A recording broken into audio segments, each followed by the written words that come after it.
care. I don't care anyway, Jim. It's just for show. No, I do. I care. I care. I'm joking.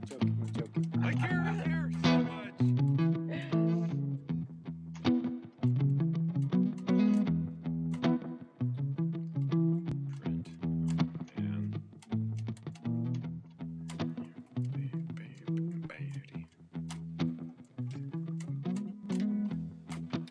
Hi, everybody. Hi, Russ.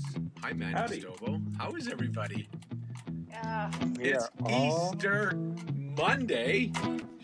Oh, I feel I got so much to talk about. I don't even know where to start. But first, it looks like our good friend Jim, who was isolating indoors before in on the Friday, mountains. not anymore. Where are you I'm now? trying to be conscious of the bears that are right behind me here. Yeah, look out! Watch They're out. gonna Gosh, get they're you. stealthy. Hey, they're not even moving. They're just sitting there perfectly still, Yeah. waiting to. You know, Isn't there a purple one in there somewhere? Or which? Oh yeah, they're on the other side of you. There's some moose. Yeah. Oh yeah. I There's love the big that one. painting. Now, because This Mandy... this is a paint. I got to tell you guys about this painting. Actually, Sure, go ahead. This is it's called Sunshine Parade, and when I was going through a really tough spell, Mandy and Phil and Luca and Jack, I think, came over as well, and they brought this lovely painting to cheer me up. Now it's in my bedroom, and whenever I wake up in the morning, it's the first thing I look at. Look at it. Oh, that's fantastic. And do you guys want to know what Jim said? Hung it on the wall. Yeah, what did he say? This is a perfect painting for me because it looks like a bunch of boobs.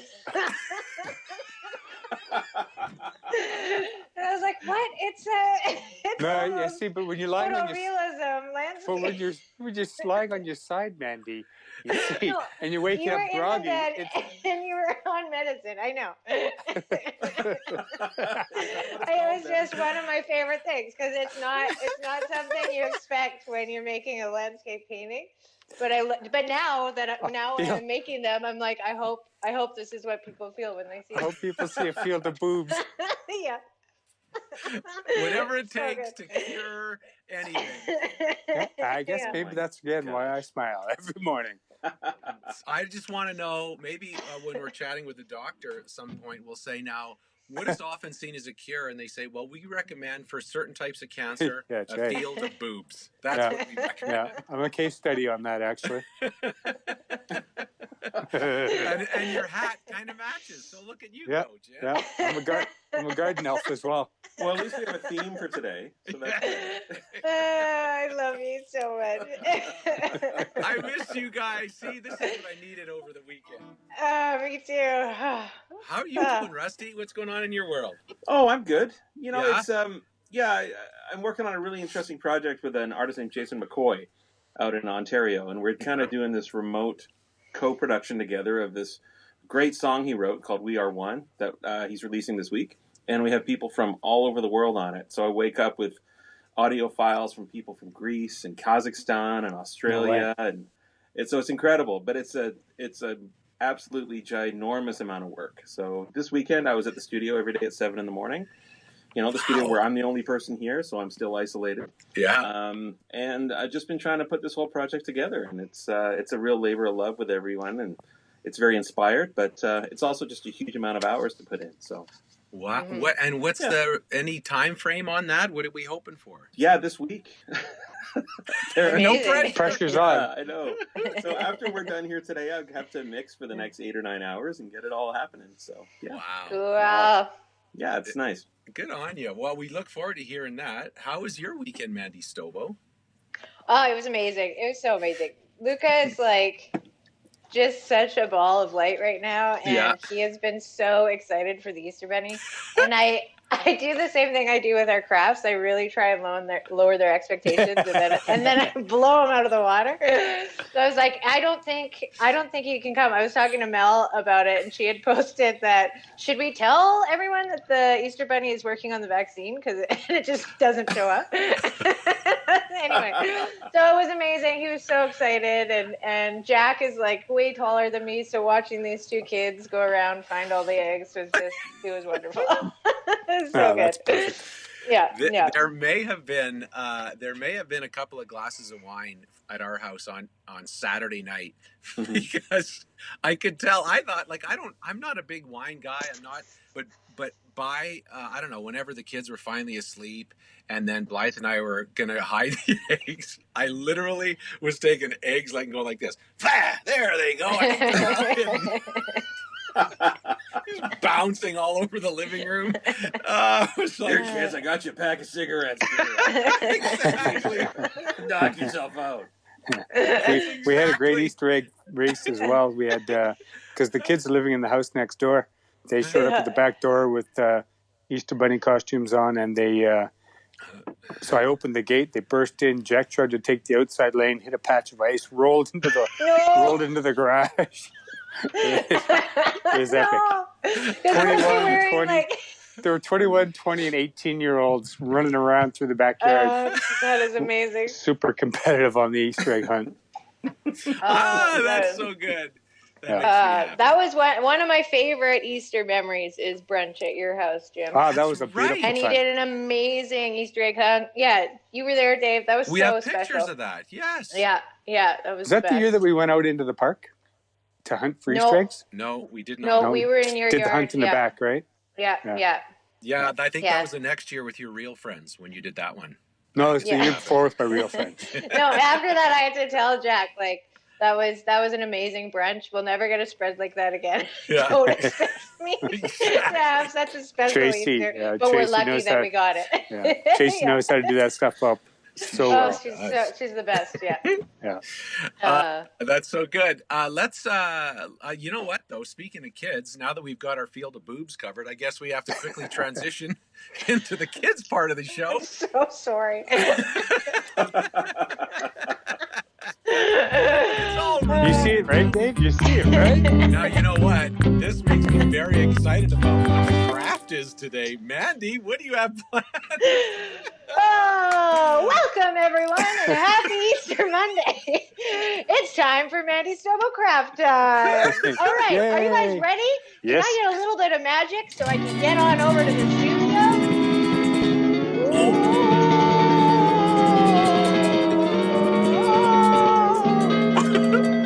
She wasn't going anywhere for a while. Wow, I was really working the magic. Yeah, sorry. Thank you. Well, hello, everyone. Welcome to Mandy Stobo's craft table. Today, we're going to make a really fun craft. So all you need is some paper, some scissors, a bit of green paint, and then any other colors that you want. So I chose yellow and red and green. You guys can see all that? Oh, yeah. Totally. Okay, so this is another fun one because it uses your hand, which is our favorite. All the parents out there, we love that. So what you want to do is you want to quickly cut out something that looks like it could be a vase or a pot of some kind. Sure. And this is going to be fun for all those parents that are used to being in Arizona at the moment. So you want your pot. I did it in felt and glue. So then the next step you're going to do is you're going to take your green and you're going to paint it on your hand. I love You this can one. do that? Yeah, you can. A lot of kids don't think that they can do this, but they really can. Do it on the sofa in the living room. Sounds like Dave wasn't allowed to when he was a kid. So then you want to get like quite a bit on there, and then you're just gonna put it on here. So the thing about it is you can make a bunch of these, or you can make one. I'm gonna make a bunch and put them all over the house because I'm very excited about this one. Right. So then you're gonna take your little pot here. And you're just going to put it like over that. You can glue it there when you have a moment. And then and a dry hand. And a dry hand. Then you're going to do these little beautiful flowers on top. And once the green paint is dry, you're going to just take a Sharpie and make some little lines on the cactus. And then you've got a bunch of cactus paintings that you can hang around your house and add some greenery in this winter wonderland we seem to still. Man, you do the best flower stuff, Mandy, because the last one with the toilet roll, my niece, her kids were doing it, and they loved it. And good. Yeah. Oh, good. Oh, thank you, guys. So I'm excited because that's going to be like, imagine your whole family doing this and putting cactuses on the shelves. It's going to be a lovely little reminder of hope and family time and all that wonderful thing. So there you go. Back to you, Dave. Oh, do we need... Bring her back. Bring her back, Bring me back. Oh, Russ. gosh. I'm totally not on ball here. I totally skipped. You were mesmerized by the cacti. Wait, when is she coming back? This is so scary. My arm's getting tired. I do. Oh, holy cow.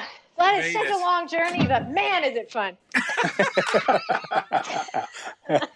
Hey, Mandy Stobo, for all the kids Dave out there. Kelly. Wait a sec. Yeah, they're wondering if we could do any coloring. Do you have any coloring book stuff today? Well, you know what, you guys? I have coloring out there and all the adults because it is Easter Monday. Yes. And I'm hoping that a lot of adults have, time with their kids today. So let me just show you. I will show you the kids first. Yeah. I don't know if you guys are like me. Yes, we are. But we had an amazing family night with Trolls 2. Yes, we did. Awesome. I can't wait to hear what Russ thinks about this because this was epic. Phil was loving it, how all the different genres of music were fighting about it was what's so better. Good, wasn't it? It's so good. And then for all you adults out there, I'm very excited about this one. This one's a little emotional. It's going to be Carol Baskin, isn't it? No, it's an ode to the nurses that are having to go through That's beautiful. a lot of emotions that they don't necessarily know how to, and support each other through it. So I'm excited about that one. I would love to see all your coloring on that one, you guys. Oh, that's perfect. Well done, Mandy. Wow. Is it just me, or does the internet seem to be getting funnier, you guys? Yeah. It is getting funnier, Dave. Is it, Jim? That is brilliant. That's wait, my segment. Oh, that's your segment. I was having a conversation. We need actually before I show these pieces today. I've often had mad respect when somebody can do something, create something, and tell a story without words. Like Mandy, you can make me laugh. You can make me happy. You can make me sad. Just with an image. And Russ, you can make music and tell, evoke an emotion. And Dave. Marceau. I keep giving you a hint. Yes. But okay. So that's what these are. These things are just these are COVID humors or made into COVID humors, but they're beautiful images. So Mandy, why don't you throw me up the first one? You betcha. Aha. So it's dogs about to get their meal, but they're absolutely perfectly spaced apart from each other. Right? That's very good. Yes. Okay. Next one. Next one? Yeah. Of course, Mount Rushmore. They put some masks on them, and everybody knows. And your dark, foreboding image that they used. Everything was perfectly scaled in that one. All right. So there's that one. Mm-hmm. And the last one is, of course, Abbey Road. Right? So you can look at all three of those and know exactly that there's something going down. Because there's the images, the iconic images have just been played with. So that's today's Internet is Funny, but it wasn't as funny, so I made Dave the funny part of it. That's good. I'll take it, Jim. I'll take it anytime I can. That's awesome. And the internet is funny. I would love to know how the person did that with the dogs, though. It's an incredible photograph. It's to have the dogs sit, you mean? It's probably not as hard as getting them to play poker. Stay. Yeah. They play pool That's too, true. right? They do. Yeah. What? I don't know how they got the dogs to play poker, but in Velvet. How did they get James Dean hanging out with Elvis for that other restaurant scene either? Yeah, with Marilyn Monroe there. Yeah. All right. Okay. Let's move things along, folks.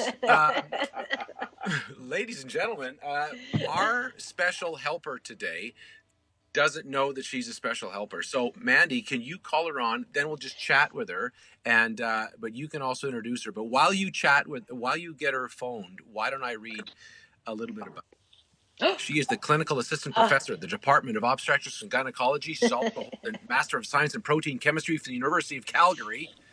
And Dr. Fiona is joining us here today. Hi, Dr. Fiona. Hello. You dug deep into my history there. Well, I really giggled when I thought you have a master's in protein chemistry. Come on, who doesn't want one of those? Right, I'm just that kind of nerd. I'd love to see your business card. Your business card must be huge with that big title. Yes. Now, I just have Twitter. I don't have business cards. She's a celebrity. It's amazing. You are the greatest. I'm so happy you're here. Now, we have to say, Dr. Fiona, a lot of folks read about you in the news and what you're doing, but Mandy Stobo practically comes right through the screen when she talks about you. So, Mandy, tell us a bit about why. I'm going to pick on her first. Dr. Fiona, give us a report from the field. How are things going from your perspective? Well, it's interesting times. The hospital is usually a busy, bustling place, and it's really quiet. Mm-hmm. Our teams I'm at Rocky View, which is honestly, I am so lucky to work there. It is one of the best hospitals I've ever been through. But our workers there, Alberta Health Services, have been working so hard for these past months to get us ready for this, and we're as ready as we can be. But it's also it's a hard place to be sometimes, but I'm really lucky. I'm an obstetrician, so I get to be with people as they bring new children into the world, and so there's the upside to it as well. So I'm really lucky in that way. And I know you've been working a lot on the front lines, and I couldn't help but notice when you Google your name, one of the first thing that came up is a article in the Globe and Mail that was about you that said, should women delay pregnancy during COVID-19 crisis? So you've been answering all kinds of questions. Tell me, what was your thoughts on that? Is this the time to get pregnant? Well, as we know in our field, just for an example, April's our busy month. And if you count back 9 months, stampede, right? Does it really show up higher? Oh, yes, it does. So what we're worried about from a lighthearted standpoint is 9 months from now, we're going to be busy. And do you think you will be? I suspect so. But on the other hand, we don't have a whole lot of information about this in pregnancy. We've only known about this virus for months. We think it's mostly okay in pregnancy, but still, when there's any kind of uncertainty, we try and say, be careful. If a couple are planning a pregnancy, maybe they just want to wait a little longer. We are handing out birth control pills and IUDs to beat the band in the office. People are going and buying toilet paper. They should have been getting condoms.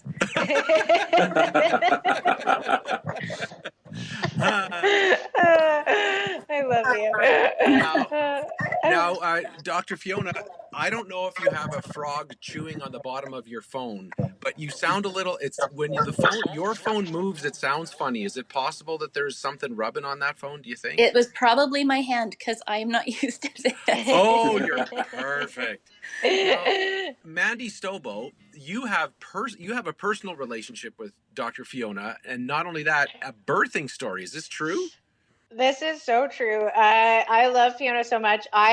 So it all started back when I was having a lot of problems, and so I got referred to this amazing doctor.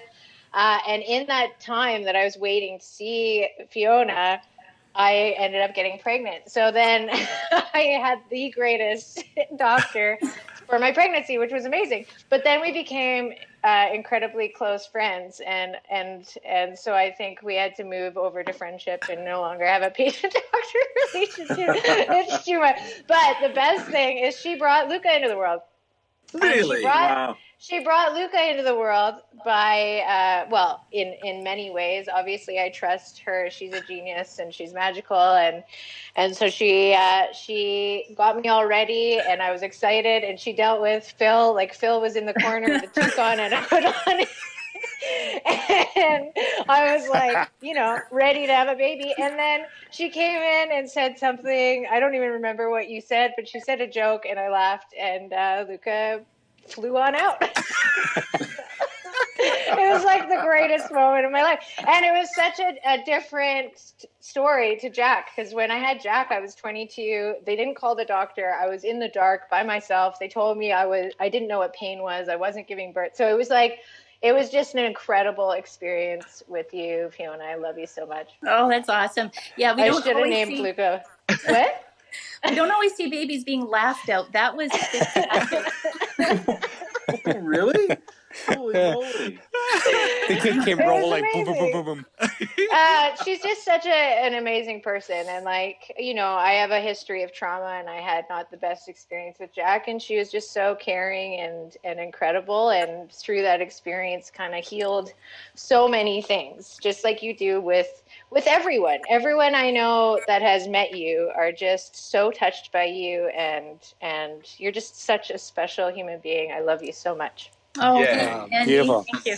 Well, and the shirt. There we go. I'm a well, that's perfect, because you are our true hero.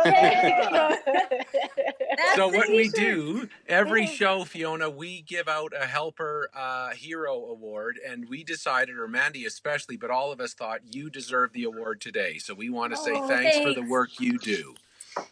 Hey, and can I throw thanks back to you guys, because honestly, it's shows like this that's keeping all of us going on the front lines. Doctors, workers, nurses, social workers, cleaners. We depend on a lighthearted, everyday kind of thing. So thank you guys for what you're doing too. Oh, perfect. That is so well. We are lucky. And the field of boobs, or was it mountains of boobs? Right? See, you're a professional. You know, right? Doctor approved. Yeah. Wow. I'm in so much trouble when this quarantine's over. Oh, that's so great. Well, look, Dr. Fiona, she just said field of boobs. I know, right? It made it legit. It is totally legit. It's completely legit now. It's so good. Well, thank you. If you had to say your insight from your experience through this COVID situation, Fiona, what message are you telling people, and can you tell the folks watching now? I think the most important thing is, even though we're using the term social distancing, it's actually physical distancing. We need to connect. We need to socialize. You need to give a hug with your eyes instead of your arms. We will get there one day, but love each other is most important. I love that. Hug with your eyes. That's a beautiful sentiment. Yeah. That is so good. Well, thank you.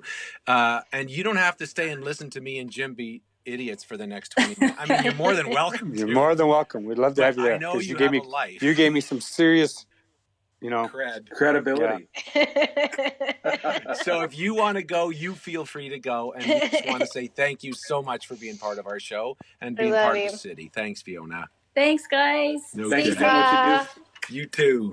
How great is she? Thank you. Oh, the best. The greatest. And now, we get to find out, we get to have, as part of our Mindfulness Monday, we get to give, hi again, she's still here. Just push the screen and then press the X. This is... There you go. I love you. I think you're stuck with me. Okay. Perfect. That's even better. Should I call Avnish while she's trying to desperately hang up? Yeah, just I'll go grab my kids. They'll help me figure this out. Give them a hug. You have to know her kids too. Macy is like an incredible artist. I can't wait to see what Macy does in her future. Yeah, she is so special, and Ruby's amazing too. I found the button. Okay. I love you. See you guys. Thanks. Bye. Oh, that makes me laugh. Okay, I'm going to give Avnish a call, see what's on in his exciting life for our Mindfulness Monday, to just give us a little bit of mindfulness today and see wait a minute. I believe we have our friend. There he is. Avnish. Yay! How are you, Avnish? Yeah, I'm good. How are you guys doing? You know what? We were all just so excited to be back together after a long weekend of not seeing each other. And now you get to a Monday and center us all and make us more mindful. That's great. What do you got for us? Well, did everybody sort of feel like yesterday felt different, right? I feel like this sort of global centering around Easter. I saw so many people on like webcasts and looking at their churches providing sort of sermons and things like that. Like it just, I don't know, there's a weightiness to the world that just sort of felt more stable yesterday. And I think those are the types of things that are like, mindfulness is sort of, it's a collective exercise, right? And when we have an opportunity to do it, it's super powerful. So, and then we all ate, and maybe it was just like the coma after the eating, where it's like that's the part in which we were all kind of waiting. The collective calm. That was the collective calm. Yeah. So good. So for folks that are waking up today and saying, okay, I need something. I need my fix of Avnish to help me get through this next while. What do you got for us, Avnish? Whoa, fix of Avnish. That sounds a bit weird. It's great. It's FOA. It's like a countdown. So much pressure. It's like I want to touch on one thing, which was I received a couple of messages after last week around, okay, cool, I'm gathering this data. I'm writing things down. I've created my intention. What else can I do in that sort of visual or meditative? And so I wanted to do an exercise with everybody, with you folks and everybody kind of watching, around sort of creating the baseline for where your visualization practice is and how you can create some data around making it better and better as you sort of move yourself into that calm state. So that's what I was thinking of doing today. We have like 3 super simple exercises, and it will be, you can sort of repeat them over and over again, and it will give you a chance to kind of see where your mind is at and if you're distracted and all that kind of good stuff. I love Got it. I'm ready. Okay, awesome. So it may not make for good TV, but we're going to go and try to meditate, right?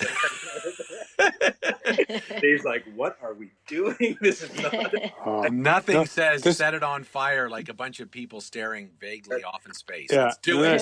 See, Dave, this is where you got to get comfortable. No words. Okay, I'm in. I'll do it. I love it. And if we all do this together, the beautiful part is all of us that are like logged on, I mean, this is what we're doing, right? We don't have to worry about looking at each other and trying to figure it out. So we're going to do 3 things. First one is going to be sort of looking and trying to visualize an object of beauty.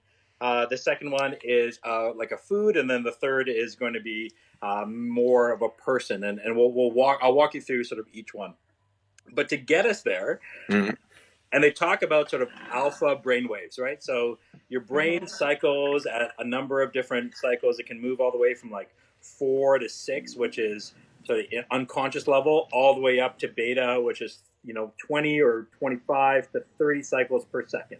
Sort of how quickly your brain is refreshing. Alpha is at about 10 to 14 cycles per second, and they call that the sweet spot. That's where you want to be if you really want to tap into the language of the universe, right? It's sort of that wavelength that is the right one for all of us to sort of plug in. Right. So if you want, just sort of close your eyes, to get comfortable, and we'll walk through this. And in order for us to get to alpha, just take 3 deep breaths and just calm yourself down. Big ones, just let.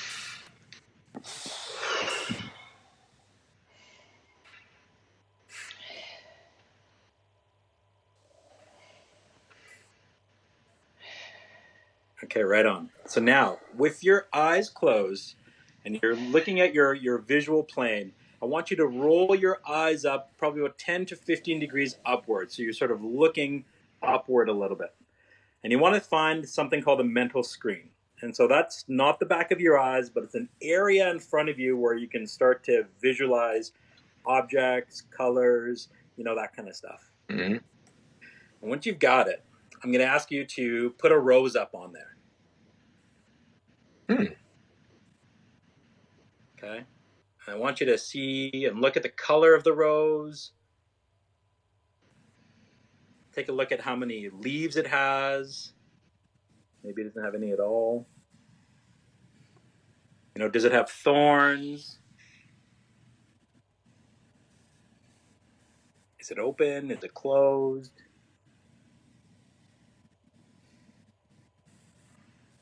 Okay, now take a snapshot of that rose and wipe your screen clean. Just going to wipe it off, and you're going to see it just sort of back to being a black, clear screen. Okay, now the second object is going to be, we're going to put an apple up there. So put an apple up there, start rotating it around, seeing all the different colors of your apple.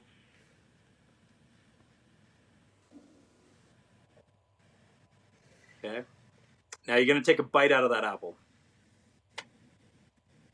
Probably pretty tasty. Now look at the difference between the white, the inside, the flesh of the apple and the skin. Look at that contrast point. You probably see where your teeth. So take a bite out of it. Okay.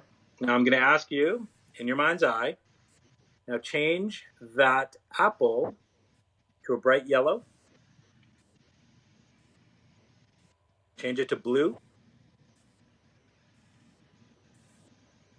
Change it to pink.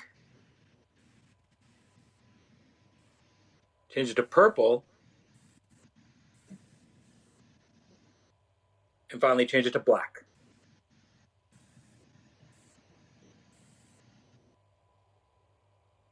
You should be able to really see the contrast between the white flesh and the black skin.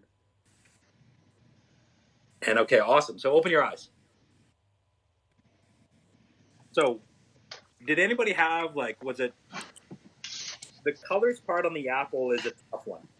Because sometimes all of a sudden the apple disappears. Mm-hmm. Sometimes, yeah, Mandy, is that what happened? Yeah, and my apple was hard to find. It was little. It was really tiny compared to the rose, which was interesting. That was so cool. What did your rose look like? My rose looked like it was like a orangey, pink, red, just the petals, kind of like a poppy, but no stem, nothing, and it was big, and then the apple was very tiny and darker. Yeah, mine was on a 45-degree angle. I had 2 leaves, some thorns, and it was kind of closed. Huh. Mine had it was a rose, and under it said, "This is better than Jim's rose." So that was cool that I still won. Dave, you totally nailed this meditation stuff, Dave. Yeah. Dave's already moving into scripture and text. I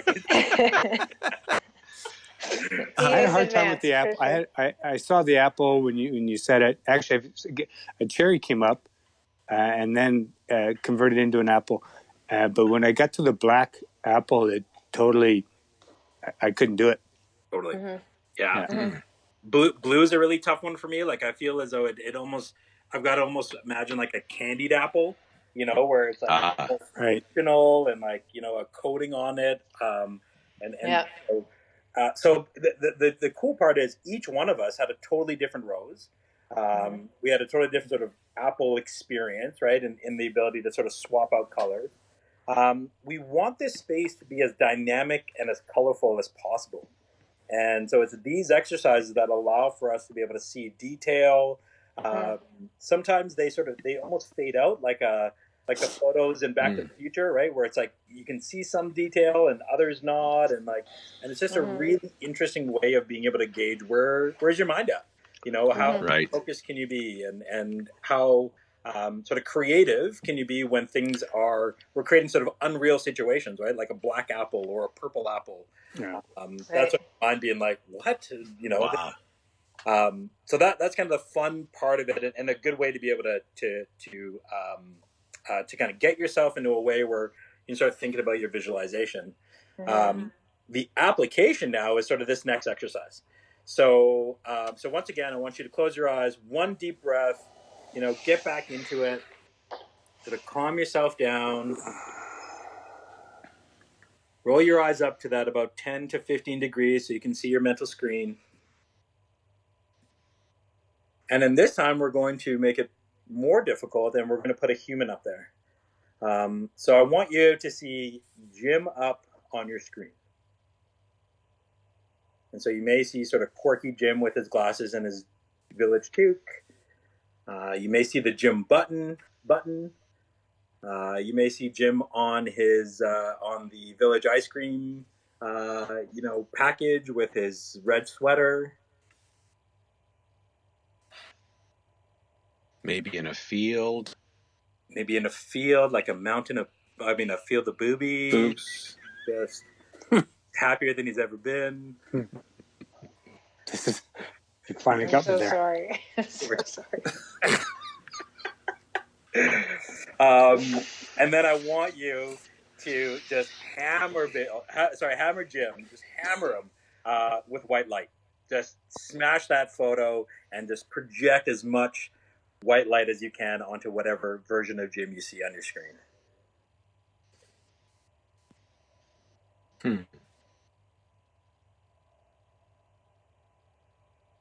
Okay, right on. So open your eyes. This is sort of the application. When you start having this screen now that you can do things, you can bring in folks. You can bring in people that you love. You can sort of see the province of Alberta as a whole and just sort of project healing energy onto these things, onto these folks, onto these people, just to give you a sense of relationship to being able to offer back.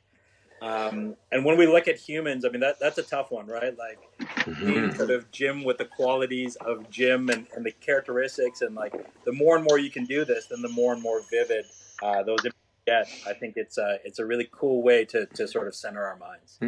Yeah, completely agree.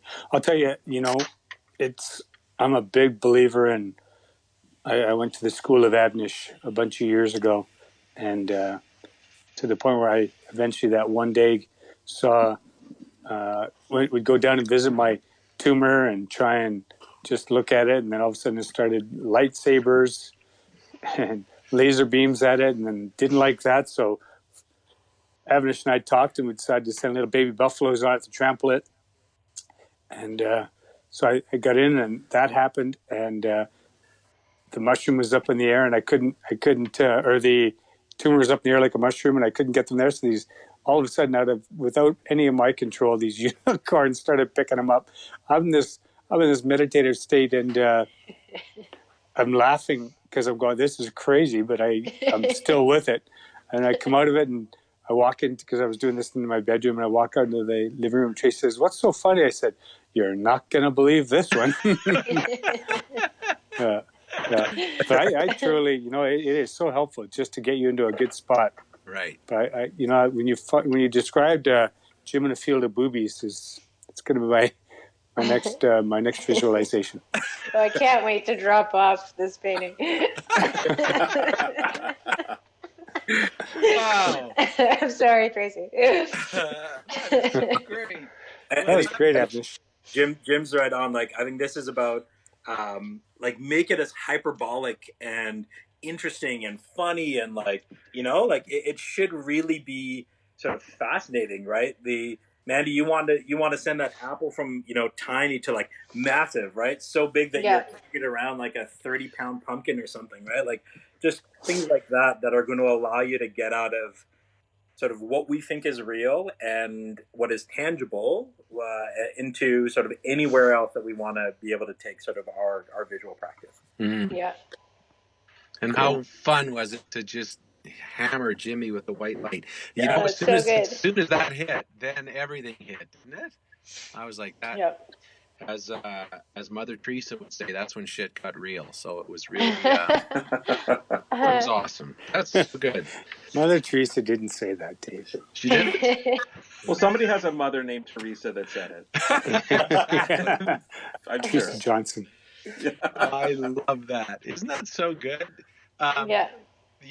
This is my my story moment, and I'll just do a quick one. On Saturday night before the drunken hiding of the egg ceremony, where I hid the eggs with a catapult and a slingshot.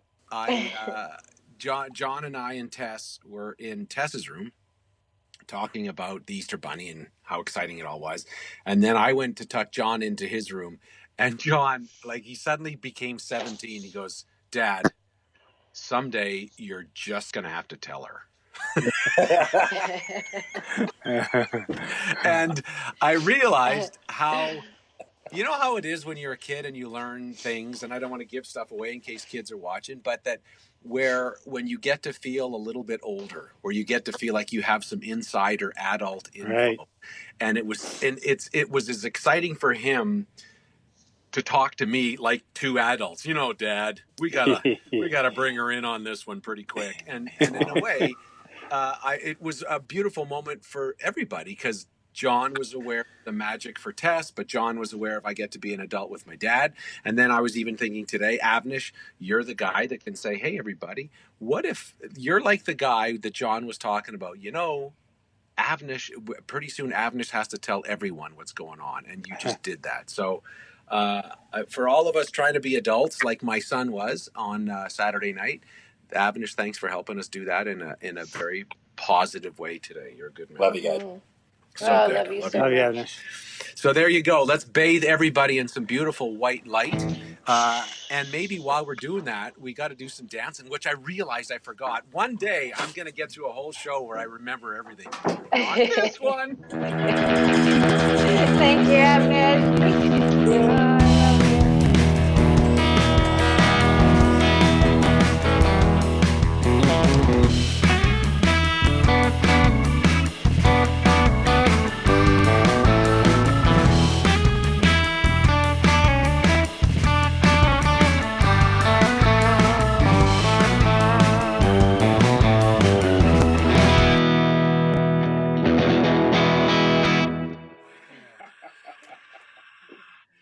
Yay. Thanks, everybody. We'll see you tomorrow. Oh, and tomorrow, Paul Brandt's going to come by and say hello. The great country singer is going to be with us. Terrific. Yes. Beautiful. So great. Have a great day, everybody. Have a great day, everyone.